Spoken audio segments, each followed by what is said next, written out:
Hi every one, welcome to good reviews channel.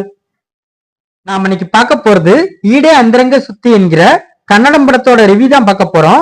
இந்த படம் தமிழ் டப்பிங்ல யூடியூப்ல அவைலபிளா இருக்கு. இந்த படத்தோட கதை என்னன்னா, படத்துல சில பேரோட வாழ்க்கையில் நடக்கிற சம்பவங்களை காட்டியிருக்காங்க. அதாவது ஹீரோனி அவங்களோட லவ்வரை பாக்குறதுக்காக ஒரு கார்ல போயிட்டு இருக்காங்க. அதே கார்ல ஹீரோவும் லிப்ட் கேட்டு ஏறிக்கிடுறாரு. இந்த சமயத்துல ஹீரோவுக்கும் ஹீரோனிக்கும் பழக்கம் ஏற்படுது. இதுக்கப்புறம் இவங்க ரெண்டு பேர் லைஃப்லயும் நடந்த சம்பவங்கள் என்ன, இது ஒரு பக்கம் கதை. இன்னொரு பக்கம் ஒரு பெரிய பிசினஸ்மேன் தன்னோட மனைவி மேல சந்தேகப்படுறாரு. அதனால அவங்கள ஃபாலோ பண்ணி அவங்க என்னெல்லாம் பண்றாங்கன்னு தெரிஞ்சுக்கிறதுக்காக ஒரு நபருக்கு பணம் கொடுத்து ஃபாலோ பண்ண சொல்றாரு. அப்பம் போல அவங்க வேற ஒருத்தர் கூட அவுட்டிங் போறாங்கன்னு தெரிய வருது. இதுக்கப்புறம் அவங்களோட லைஃப்ல நடந்த சம்பவங்கள் என்ன, இது ஒரு கதை. இன்னொரு பக்கம் ஒரு தீவிரவாதி கும்பல் சில பேரை கடத்தி வச்சுக்கிட்டு அவங்க கிட்ட இருந்து நிறைய பணத்தை ஆட்டையப்பட நினைக்கிறாங்க, இது ஒரு கதை.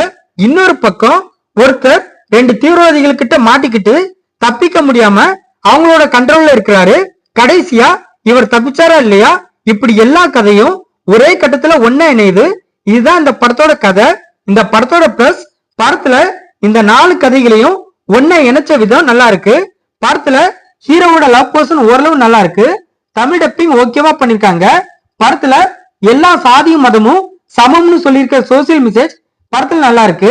படத்துல நடிச்ச ஒரு சிலரோட நடிப்பு ஓகேவா இருக்கு. பிஜிஎம் சினிமாட்டோகிராஃபி படத்துல நல்லா இருக்கு. மத்தபடி இந்த படத்துல பிளஸ் சொல்ல எதுவுமே இல்ல. இந்த படத்தோட மைனஸ், படம் ரொம்ப ரொம்ப லேகிங்கா இருக்கு. படத்துல சொன்ன சோசியல் மெசேஜ் நல்லா இருந்தாலும் அதை சொன்ன விதம் அழுத்தமாவே இல்ல. படத்துல நடிச்ச சிலரோட நடிப்புலாம் ரொம்ப நாடகத்தன்மையா இருக்கு. அதுலயும் ஒரு தீவிரவாதியோட நடிப்பு ரொம்ப மொக்கையா இருக்கு. படத்துல உள்ள காமெடி எல்லாம் கொஞ்சம் கூட ஒர்க் அவுட் ஆகல. அதுலயும் ஹீரோ ஹீரோனி டிராவல் பண்ற கார் டிரைவ் பண்ற காமெடி எல்லாம் நம்மளோட பொறுமையை ரொம்பவே சோதிக்குது. படத்துல ஹீரோவுக்கு ஒரு புக்கு கிடைக்கும். அந்த புக்கு எப்படி ஹீரோவுக்கு கிடைச்சது அப்படிங்கறத படத்துல டீடைல்டாவே காட்டல. இந்த படம் ஒரு கட்டத்துக்கு மேல எதை நோக்கி போகுதுன்னே தெரியல. படத்துல நடிச்ச எல்லாரோட கேரக்டர் ரேட்டிங்கும் ரொம்ப முக்கியம் இருக்கு. சொல்ல போனா ஹீரோவோட கேரக்டர் ரேட்டிங்கே படுமோசமா தான் இருக்கு. படத்துல ஹீரோவோட லவ் பர்சன் நல்லா இருந்தாலும் அது இந்த படத்துக்கு தேவையே இல்ல. இந்த படத்தை குமார் டைரக்ட் பண்ணிருக்காரு. இந்த படத்துல ஸ்வேதா, பிரதீபா, ரூபேஷ் குமார் இன்னும் பலர் இந்த படத்துல நடிச்சிருக்காங்க. மொத்தத்துல இந்த படத்தை பார்க்கலாமா கேட்டா ரொம்பவே ஒரு பிலோ ஆவரேஜான ஹைப்பர் லிங்க் த்ரில்லர் மூவி பார்க்க நினைக்கிறவங்க இந்த படத்தை பார்க்கலாம். இந்த படம் தமிழ் டப்பிங்ல யூடியூப்ல அவைலபிளா இருக்கு. இந்த வீடியோ பிடிச்சிருந்தா லைக் பண்ணுங்க, ஷேர் பண்ணுங்க, சப்ஸ்கிரைப் பண்ணி சப்போர்ட் பண்ணுங்க. Thanks for all.